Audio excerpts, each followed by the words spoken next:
वालेकुम dear students. हमारा programme है आज का सवाल, जिसमें हमारा पहला सवाल है who accepted Islam at 10 years old?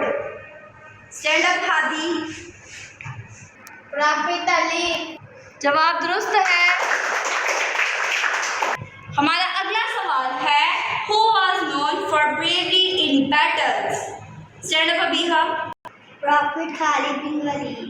जवाब दुरुस्त है।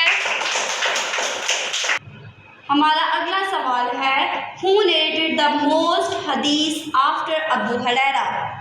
Stand up Ahmad. Prophet Aisha Siddiqa. जवाब दुरुस्त है।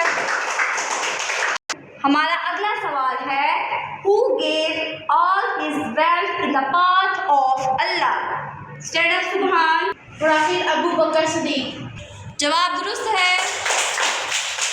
हमारा अगला सवाल है who migrated to Abyssinia first?